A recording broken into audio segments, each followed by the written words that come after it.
मित्रांनो नमस्कार. Smart vision क्लासेसमध्ये आपल्या सर्वांचं स्वागत. आजच्या या व्हिडिओमध्ये आपण GS2 MTS डिपार्टमेंटल एक्झाम जे महाराष्ट्र सर्कलने दिनांक 11/10/2020 रोजी कंडक्ट केली होती त्याचा क्वेश्चन पेपर आज आपण सॉल्व करणार आहोत. सोबतच या व्हिडिओमध्ये आपण त्याची जी आन्सर की आहे ती बघणार आहोत. हा जो क्वेश्चन पेपर आहे हा आपल्याला एका टेलिग्राम चॅनलवरून मिळाला आहे, पोस्टल कट्टा. त्याबद्दल त्यांचेही धन्यवाद. मित्रांनो, व्हिडिओ सुरू करण्याच्या अगोदर आपल्या सर्वांना मी विनंती करतो, जर तुम्ही आमच्या चॅनलवर नवीन असाल तर चॅनलला सबस्क्राईब करा, जेणेकरून आम्ही व्हिडिओज जे आहेत ते मराठीमध्ये बनवू व त्याचा फायदा महाराष्ट्रातील सगळ्या कॅन्डिडेटला होईल. मित्रांनो, तर मग सुरू करूया आजचा व्हिडिओ. तर आजचा जो प्रश्न क्रमांक 1 आहे हा पेपर आहे तो डी सिरीजचा आहे. प्रश्न क्रमांक 1 बघूया. PLI आणि RPLI मध्ये जास्तीत जास्त विमा रक्कम किती आहे? आणि की जो PLI किंवा RPLI असेल तर त्यात आपण जास्तीत जास्त किती रकमेचा विमा उतरवू शकतो? पर्याय बघूया. PLI मध्ये 25 लाख तर RPLI मध्ये 5 लाख, PLI मध्ये 25 लाख, RPLI मध्ये 10 लाख, PLI मध्ये 50 लाख तर RPLI मध्ये 5 लाख, किंवा डी PLI मध्ये 50 लाख आणि RPLI मध्ये 10 लाख. तर मित्रांनो, आपण PLI आहे ते 50 लाखापर्यंत उतरू शकतो आणि RPLI आहे ते 10 लाखापर्यंत आपण उतरवू शकतो. त्यामुळे याचं योग्य उत्तर आहे डी 50 लाख आणि RPLI मध्ये 10 लाख. पुढचा प्रश्न पाहूया. प्रश्न क्रमांक 2. मालाच्या आंतरराष्ट्रीय वाहनाकरता खालीलपैकी कोणते फॉर्म कस्टम डिक्लेरेशन फॉर्म्स आहेत? ज्यावेळेस आपण कुठलंही म्हणजे इंटरनॅशनल स्पीड किंवा रजिस्टर किंवा पार्सल कुठलेही बुक करतो त्यावेळेस, आंतरराष्ट्रीय कुठलेही आर्टिकल बुक करतो त्यावेळेस एक कस्टम डिक्लेरेशन फॉर्म जो असतो तो द्यावा लागतो. त्यासाठी जो फॉर्म नंबर वापरले जातात ते कोणते आहेत? पर्याय बघूया. CN20 आणि CN21, बी CN21 आणि CN22, सी CN22 आणि CN23, या डी CN23 आणि CN24. तर ह्याचं योग्य उत्तर आहे CN22 आणि CN23. नेक्स्ट बघूया प्रश्न क्रमांक 3. BNPL योजनेअंतर्गत पतसुविधा प्राप्त करण्यासाठी एका ग्राहकाने एका कॅलेंडर महिन्यात कमीत कमी किती रुपयांचा व्यवसाय देणे आवश्यक आहे? जर एखादा BNPL कस्टमर असेल तर त्याने एका महिन्यामध्ये आपल्याला किती रुपयाचा व्यवसाय दिला पाहिजे याबद्दल विचारलं आहे. पर्याय आहेत. 1. 5,000 रुपये, बी 10,000 रुपये, सी 20,000 रुपये, या डी 50,000 रुपये. तर BNPL कस्टमर असेल तर त्याने कमीत कमी आपल्याला एका महिन्यामध्ये जो आहे तो 10,000 रुपयाचा व्यवसाय देणे आवश्यक आहे. यामुळे याचं योग्य उत्तर आहे बी. पुढला प्रश्न बघूया. प्रश्न क्रमांक 4. जास्तीत जास्त किती रकमेची ई मनी ऑर्डर बुक करता येते व त्याला लागणारे कमिशन किती? ऑप्शन आहेत. ए +5,000 आणि 2%, ऑप्शन बी 10,000 आणि 2%, सी 5,000 आणि 5%, या डी 10,000 आणि 5%. तर मित्रांनो, इथं थोडंसं कन्फ्युजिंग केलं आहे त्यांनी गोंधळात टाकण्यासाठी. ही +5,000 हे चुकीचं उत्तर आहे, कारण 5,000 हे चुकीचं आहे. तर योग्य उत्तर आहे 5,000 आणि 5% अनुक्रमे. तर याचं योग्य उत्तर आहे सी 5,000 आणि 5% अनुक्रमे.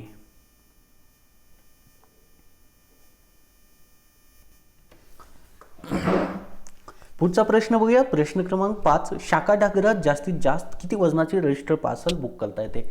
जे आपले ब्रँच पोस्ट ऑफिस आहेत त्यामध्ये जास्तीत जास्त किती वजनाचं आपण पार्सल बुक करू शकतो? 25 किलो, 20 किलो, 5 किलो की 10 किलो? तर आपल्याकडे जास्तीत जास्त जे वजनाचं आहे ते डी 10 किलोपर्यंत आपण करू शकतो. नेक्स्ट पुढचा प्रश्न बघूयात. प्रश्न क्रमांक 6. एका टपाल क्षेत्राचे रिजन प्रमुख कोण असतात? इथं आपल्याला रिजनल प्रमुख विचारला आहे. कोण असतात? अधीक्षक किंवा प्रवर अधीक्षक ते जे आहे ते आपल्या पोस्टल डिव्हिजनचे विभागीय अधीक्षक असतात. निर्देशक ते कुठले प्रमुख नसतात. पोस्टमास्टर जनरल जे असतात PMG ते रिजनचे प्रमुख असतात, त्यामुळे याचं योग्य उत्तर आहे सी, पोस्टमास्टर जनरल.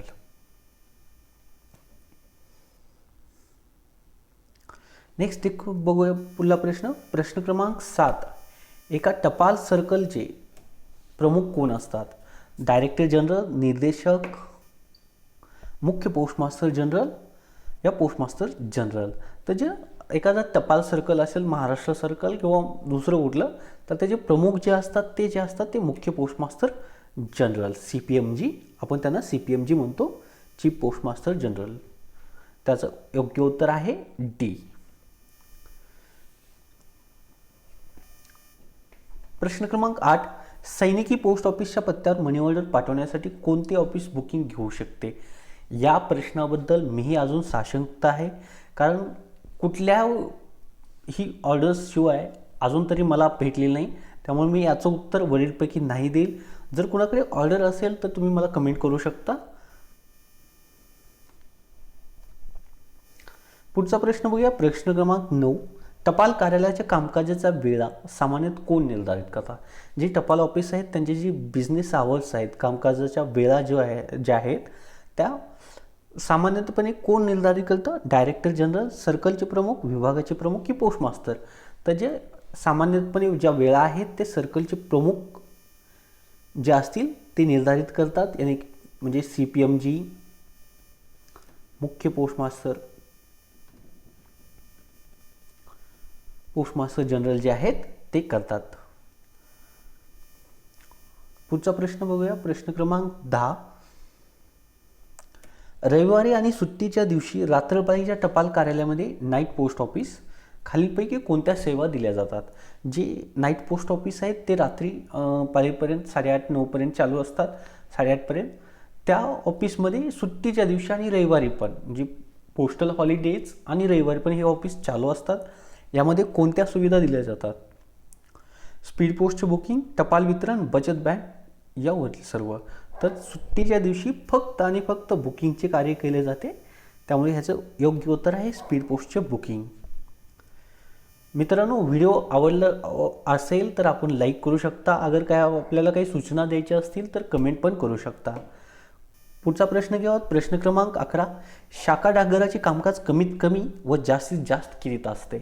कुठलेही शाखा डाकघर आहे त्याचं कमीत कमी जे तास आहेत कामाचे ते 4 आहेत व जास्तीत जास्त तास जे आहेत ते 5 तासापर्यंत असतात. यामुळे याचं योग्य उत्तर आहे बी, 4 तास ते 5 तास. प्रश्न क्रमांक 12 बघूयात. खालील विधानांचा विचार करा, यानी की कुठला करेक्ट आहे, बरोबर आहे ते सांगायचं आहे. टपाल तिकीट, पोस्टेज पेमेंट टपाल भरणा करण्यासाठी वापरता येते. तिकीट आहेत आपले पोस्टाचे ते आपण पेमेंट ऑफ पोस्टेज म्हणजे टपाल भरणा म्हणून वापरू शकतो. पुढलं आहे रेव्हेन्यू, महसूल तिकीट. पोस्टेज पेमेंट टपाल भरणा करण्यासाठी वापरता येते, हे चुकीचं आहे. नेक्स्ट, फ्रँकिंग मशीनचे योग्य ठसे पोस्टेज पेमेंट टपाल भरणा करण्यासाठी वापरता येतात, ही बरोबर आहे. तर हे 2 बरोबर आहेत आणि मधलं जे चुकीचं आहे, त्यामुळे याचं जे उत्तर आहे ते 1 आणि 3 सी. रेव्हेन्यू स्टॅम्पला आपण पेमेंट ऑफ पोस्टेज म्हणून वापरू शकत नाही. पुढचा प्रश्न क्रमांक 13. खालीलपैकी कोणते विधान चुकीचे आहे? चलन विभागाच्या वतीने पाठवण्यात येणाऱ्या विरिप नोटांचा पोस्टाने पाठवण्यापूर्वी विमा उतरवलाच पाहिजे. बँक नोटांचा पोस्टाने पाठवण्यापूर्वी विमा उतरवलाच पाहिजे. नाणे, सराफा, दागदागिन्यांच्या पोस्टाने पाठवण्यापूर्वी विमा उतरवलाच पाहिजे. प्रामुख्याने सोन्याच्या केसने बनवलेल्या घड्याळाच्या पोस्टाने विमा. तर खालचे जे केसेस आहेत त्या सर्वांमध्ये, ह्या तिन्हीमध्ये विमा उतरवणं गरजेचंच आहे. परंतु ज्यावेळेस एखाद्या करन्सी ऑफिसकडून ज्या नोटा आहेत, विरूप नोटा म्हणजे फाटलेल्या नोटा आहेत, त्या जर पोस्टाने पाठवत असतील तर त्यासाठी कुठला विमा उतरवला जात नाही. त्याबद्दल तुम्हाला जर माहिती हवी असेल तर PO गाईडमध्ये मिळून जाईल. त्यामुळे याचं योग्य उत्तर आहे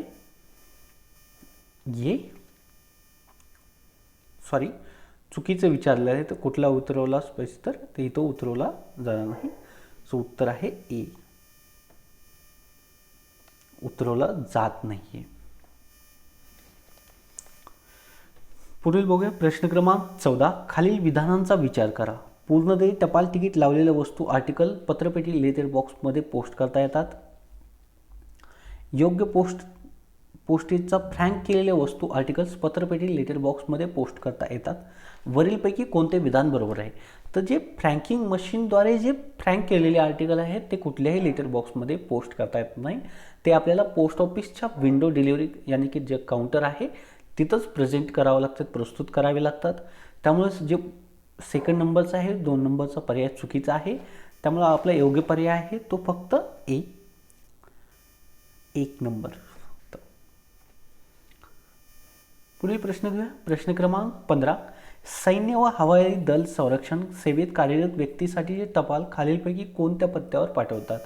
जे आर्मीमध्ये आहेत त्यांच्यासाठी 2 पोस्ट ऑफिस आहेत, 56 APO आणि 99 APO. तर याचं योग्य उत्तर आहे डी, 56 APO आणि 99 APO. प्रश्न क्रमांक 16 बघूयात. खालील विधानांचा विचार करा. पूर्णदेह रजिस्टर पत्रे टपाल पेटी पोस्ट बॉक्स मार्फत वितरित होतात, किंवा पूर्णदेह साधी विना रजिस्टर पत्रे टपाल पेटी पोस्ट बॉक्स मार्फत वितरित होतात. तर जे पूर्णदेह आहेत परंतु साधी आहेत, विना रजिस्टर आहेत, तेच आर्टिकल आपण टपाल पेटी पोस्ट बॉक्स जे आहे त्यावर मार्फत डिलिव्हरी करतो. त्यामुळे ह्याचं योग्य उत्तर आहे बी, फक्त सेकंड नंबर फक्त. पुढील घेऊया. एक टपाल पेटी पोस्ट बॉक्स साठी आकारले जाणारे भाडे किती आहे? जर तुम्हाला पोस्ट बॉक्स कुठल्याही पोस्ट ऑफिसमध्ये घ्यायचा असेल तर त्यासाठी लागणारं भाडं किती आहे? तिमाहीसाठी 50, एका पूर्ण वर्षासाठी 150, तिमाहीसाठी 50 व पूर्ण वर्षासाठी 200, तिमाहीसाठी 100 व पूर्ण वर्षासाठी 300, डी तिमाहीसाठी 100 आणि पूर्ण वर्षासाठी 400.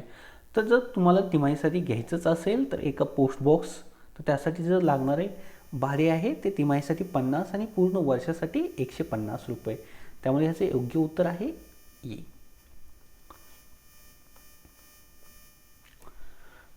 नेक्स्ट बघूयात. पत्रपेटी लेटर बॉक्स क्लिअर करण्यासाठी वापरण्यात येणारे मोबाईल ॲप्लिकेशन कोणते आहे? तर मित्रांनो, आपल्या सगळ्यांना माहीत असेल की जे ॲप्लिकेशन आपण डेली वापरतो ते कोणते आहे? ज्ञानदा, postman mobile application, post info या वरीलपैकी कुठले नाही. तर आपण जे पत्रपेटी क्लिअर करण्यासाठी वापरतो तो ज्ञानदा आहे, जे हैदराबाद सर्कलने डेव्हलप केलं आहे. यामध्ये आपण जे साधे टपाल पत्रपेटीमध्ये सापडतात त्यांचा डेटा अपलोड करण्यासाठी हे ॲप्लिकेशन वापरले जाते. त्यामुळे ह्याचं योग्य उत्तर आहे ए. पुढील प्रश्न बघूयात. खालील विधानांचा विचार करा. विधान क्रमांक 1. कोणत्याही प्रकारचा स्फोटकांचा पोस्टमार्फत पाठवण्यासाठी बुक करण्यास परवानगी नाही. कोणत्याही द्रव्य पदार्थांचा पोस्टमार्फत पाठवण्यासाठी बुक करण्यास परवानगी नाही. तर वरीलपैकी कोणती विधाने बरोबर आहेत? तर जे आहे कोणत्याही प्रकारच्या द्रव्य पदार्थ पोस्टमार्फत पाठवण्यास बुक नाही, किंवा स्फोटक असतील तर हे दोन्ही पण आपण पाठवू शकत नाही.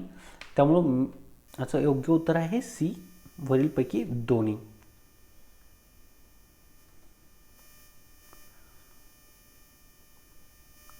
पुढील बघूयात. प्रश्न क्रमांक 20. खालीलपैकी कोणत्या अल्पबचत योजनेद्वारे जास्तीत जास्त व्याज प्रदान केले जाते? तर जास्तीत जास्त व्याज जे आहे ते कुठल्या योजनेमार्फत? 5 वर्षीय मुदत ठेव योजना, सार्वजनिक भविष्य निर्माण, मासिक उत्पन्न या वरिष्ठांना. तर सगळ्यात जास्त सध्या तरी सिनियर सिटीजनला आहे. त्यामुळे ह्याचं योग्य उत्तर आहे डी, वरिष्ठ नागरिक बचत योजना. प्रश्न क्रमांक 21 बघूया. मासिक उत्पन्न योजना MIS व वरिष्ठ नागरिक बचत योजनांच्या SCSS मध्ये एकल खात्यामध्ये जास्तीत जास्त किती रक्कम? म्हणजे जर एखादा व्यक्ती पोस्ट ऑफिसमध्ये MIS सिंगल अकाउंट किंवा सिनियर सिटीजन सिंगल अकाउंट काढत असेल एकल खातं, तर त्याला जास्तीत जास्त रक्कम किती ठेवता येते? MIS मध्ये 4.5, SCS मध्ये 7.5, MIS मध्ये 4.5, SCS मध्ये 15 लाख, की MIS मध्ये 9 लाख, SCS मध्ये 7.5, MIS मध्ये 9 लाख की SCS मध्ये 15 लाख. तर जर MIS मध्ये सिंगल असेल आणि SCS पण सिंगल असेल तर त्याला MIS मध्ये 4.5 व SCS सिनियर सिटीजन सेव्हिंग स्कीममध्ये 15 लाख रुपये ठेवत आहेत. त्यामुळे ह्याचे योग्य उत्तर आहे बी.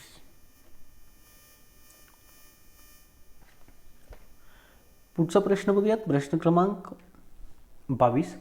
50 ग्रॅमपर्यंतच्या स्थानीय स्पीड पोस्ट आर्टिकलसाठी किती दर आकारला जातो? एखादं लोकल स्पीड पोस्ट आपल्या ऑफिसमध्ये बुक होत असेल तर त्याला जो चार्ज लागतो तो किती लागतो? GST सहित 15, विना GST 15, GST सहित 35 या विना GST 35. तर जे स्पीड पोस्टसाठी चार्ज आहे विना GST 15 लागतं आणि जर ऑल इंडिया असेल तर विना GST 35. त्याच्यावर 18% GST लागून जे आहे ती रक्कम होते. त्यामुळे ह्याचा योग्य उत्तर आहे बी, विना GST 15. पुढचा प्रश्न बघूयात. प्रश्न क्रमांक 23. टपाल जीवन विमा योजनेअंतर्गत खालीपैकी कोणत्या विभागाचा विमा उतरवला जातो? तर जे PLI किंवा आपले PLI आहे त्याबद्दल विचारलं आहे. केंद्र सरकार, राज्य सरकार कर्मचारी, व्यावसायिक जसे डॉक्टर, इंजिनियर किंवा वकील, NSE व BSE वरील सूचीबद्ध कंपन्यांचे कर्मचारी व सर्व खाजगी कंपन्यांचे कर्मचारी. तर आपण जो विमा आहे PLIचा तो केंद्र व राज्य सरकारच्या कर्मचाऱ्यांचा काढू शकतो. व्यावसायिक जसे डॉक्टर, इंजिनियर्स असतील रजिस्टर त्यांचाही करू शकतो. NSE BSE मध्ये ज्या लिस्टेड कंपनीज आहेत त्याबद्दल सूचीबद्ध कंपन्या आहेत त्या कर्मचाऱ्यांचा पण काढू शकतो. जे खाजगी आहेत सेवेत त्यांचा आपण विमा उतरवू शकत नाही. त्यामुळे 1, 2 आणि 3 सी उत्तर बरोबर आहे.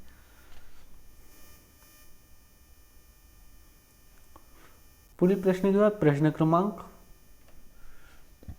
24. आर्टिकलवरील पत्त्याच्या दिशेने वरील बाजूस लेखाची रचना करणे व त्याच दिशेने पत्र लावण्याच्या प्रक्रियेस काय म्हणतात? आपण जो आर्टिकल आहे ते एकामागे एक सिरियली जे जेव्हा लावतो त्याला काय म्हणतात? वर्गीकरण, शॉर्टिंग, फेसिंग की वरीलपैकी सर्व? तर त्याला फेस ऑफ फेसिंग मानलं जातं. त्याचं योग्य उत्तर आहे सी. पुढचा प्रश्न घेऊयात. प्रश्न क्रमांक 25. डाक सर्कल मुख्यालयाच्या ठिकाणी स्थापित आणि दावा न केलेले घेण्यास नकार दिलेले विना पत्ता किंवा अवांछनीय किंवा अपूर्ण पत्ता असलेल्या वस्तू आर्टिकल्स कोणते ऑफिस हाताळते? असे काही पोस्टल आर्टिकल्स असतात ज्यांच्यावर पाठवणाऱ्याचा पत्ता नसतो किंवा घेणाऱ्याचाही पत्ता चुकीचा आणि पाठवणाऱ्याचा दोघांचाही असतो. काही असे दोघेही रिफ्यूज करतात. असे आर्टिकल जे आहेत ते ऑफिस आपण कुठे, त्या ऑफिसला कोण हाताळतं? सर्कल पत्र ऑफिस, दावा न केलेले पत्र ऑफिस, परत पत्र ऑफिस की नकारपत्र? तर त्यांना जे आहे ते परत पत्र ऑफिस जे आहे, return letter office, definition number 12 मध्ये, व्याख्या नंबर 12 मध्ये दिलेलं आहे ते हाताळतं. त्यामुळे ह्याचं योग्य उत्तर आहे सी, परत पत्र ऑफिस. पुढील प्रश्न बघूया. प्रश्न क्रमांक 26.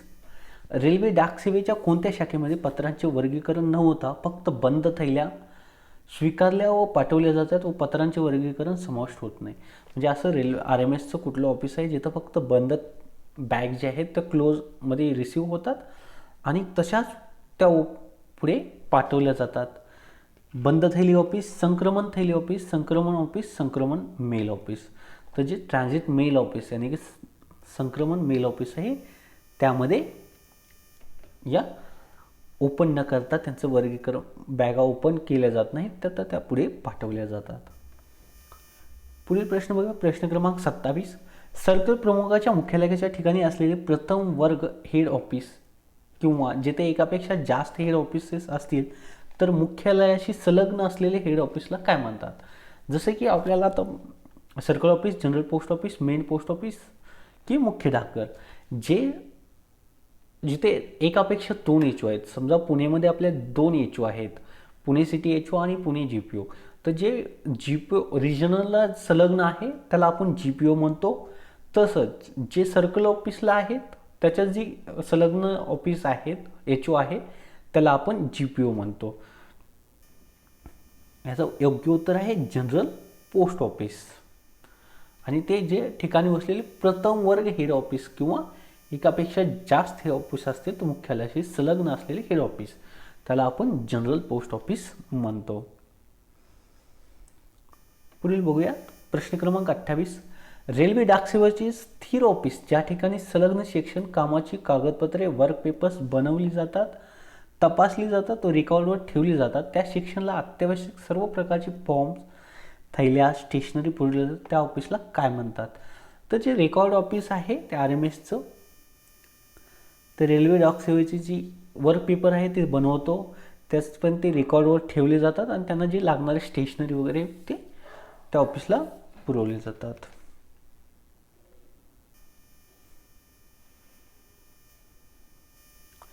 पुढील प्रश्न बघूया. प्रश्न क्रमांक 29. पोस्ट ऑफिस गाईड भाग 1 कलम नंबर 198 मध्ये नमूद केलेल्या सचिवालय किंवा मुख्य सचिवालयातील उच्च अधिकाऱ्यांच्या त्यांच्या मुख्यालयाकडून कॅम्पमध्ये किंवा कॅम्पकडून मुख्यालयाकडे ऑफिस फाईल्स व इतर कार्यालयीन कागदपत्रे पाठवण्यासाठी वापरण्यात येणाऱ्या बंद थैलीला काय म्हणतात?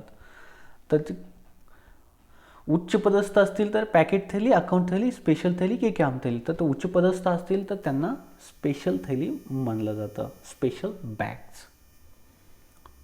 त्यामुळे याचा योग्य उत्तर आहे सी. पुढील प्रश्न बघूया. प्रश्न क्रमांक 30. एका ट्रान्झिट सेक्शनचा सेट किंवा मेल ऑफिसचे काम करताना स्वीकारलेली व पाठवलेली कागदपत्रे तसेच बनवलेला गोषवारा, अबस्ट्रॅक्ट व इतर कागदपत्र जी RMSमध्ये जी कागदपत्रे केली जातात, तयार केली जातात त्यांच्या कामाच्या वेळेस, स्वीकारलेली व पाठवलेली कागदपत्रे किंवा त्यांचा जो अबस्ट्रॅक्ट ते बनवत असतात त्याला काय म्हणतात? Work paper, mail list, set paper या सेक्शन पेपर. तर त्याला वर्क पेपर्स म्हणलं जातं. त्यामुळे ह्याचे योग्य उत्तर आहे ए.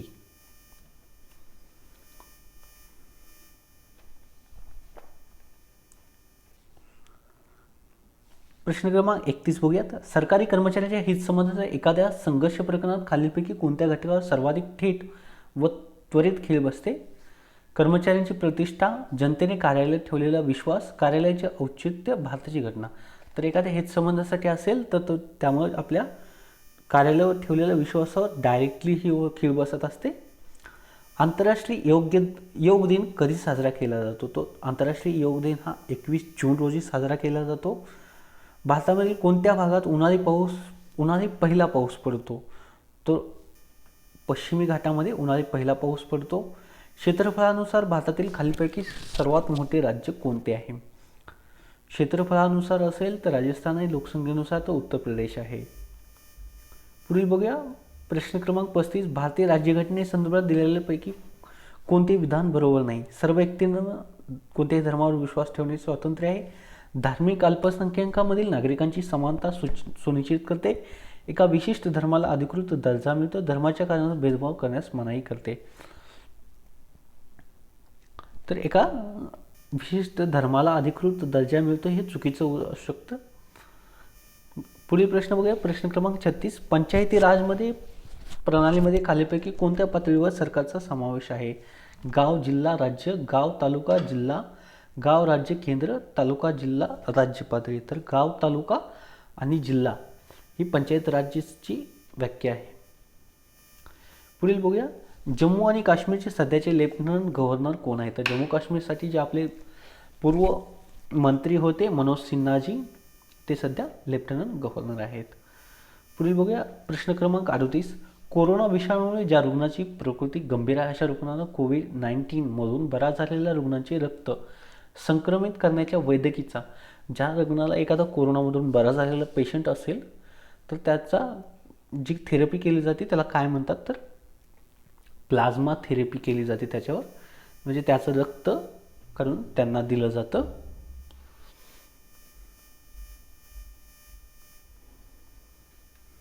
पुढील प्रश्न बघूयात. प्रश्न क्रमांक 39. अखिल भारतीय काँग्रेस समितीच्या मुंबई येथील अधिवेशनात करा किंवा मरा अशी घोषणा देऊन छोडो भारत हा ठराव कोणी मंजूर केला? तर हा ठराव आहे जो आहे तो महात्मा गांधी यांनी केला होता. प्रश्न क्रमांक 40. एलोरा लेण्यांसंदर्भात खालीलपैकी कोणते विधान खरे नाही? एलोरा लेण्या औरंगाबाद महाराष्ट्रामध्ये वसलेल्या आहेत. एलोरा लेण्या कालाचुरी, चालुक्य आणि राष्ट्रकूट घराणे बांधले आहेत. एलोरा लेण्या 6व्या आणि 9व्या शतकात बनवलेल्या आहेत. या लेण्या केवळ हिंदूसाठी समर्पित आहेत. तर हे चुकीचं असू शकतं.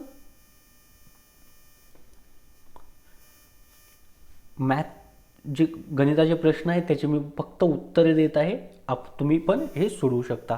एका कारचा वेग ताशी 90 किमी असेल तर दुसऱ्या तासाला 60 किमी, तर त्या कारचा सरासरी वेग किती असू शकतो? त्याचं उत्तर आहे 72. पुढचा प्रश्न 42. एका व्यक्तीचे 4 महिन्याचे रुपये 13,000 भाडे देते, तर प्रति महिना भाडे समान असेल तर व्यक्ती पूर्ण वर्षाचे भाडे किती देईल? तर याचं योग्य उत्तर आहे 39,000 रुपये. बॉर्मॉस नियम वापरून एक्सची किंमत करा, तर तुम्ही ही सॉल्व करू शकता. याचं उत्तर आहे ए. 90चे किती टक्के 120 होतात? तर 90चे 400/3 120 होतात. 45चे 80% हे 25च्या 4/5 पेक्षा कितीने जास्त आहेत?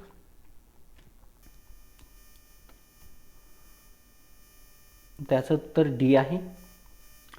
46. एका रुपयाला 12 पेन्सिल विकल्यामुळे एका व्यक्तीला 20% तोटा होतो, तो 20% फायदा होण्यासाठी त्या व्यक्तीला किती रुपयाने विकावे लागतील? तर उत्तर आहे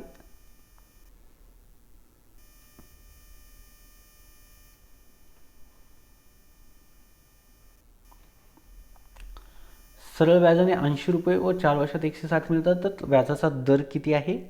5%. पहिल्या 10 विषम संख्यांची सरासरी किती?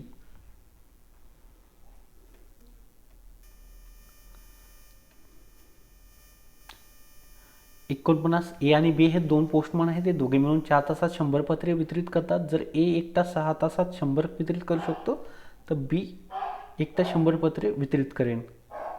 किती तासात वितरित करू शकेल? तर त्याला कमीत कमी 12 तास लागू शकतात. मित्रांनो, गणिताचे प्रश्न आम्ही फक्त एका टेलिग्राम चॅनलच्या आन्सर कीहून देतोय. हे खरे असू शकत नाहीत, त्यामुळे तुम्ही गणिताचे प्रश्न सॉल्व करू शकता आणि आम्हाला कमेंट पण करू शकता. शेवटचं प्रश्नाचं उत्तर आहे 125 मीटर. जर यात कुणाला शंका असेल तर तुम्ही सॉल्व करून आम्हाला पाठवू शकता.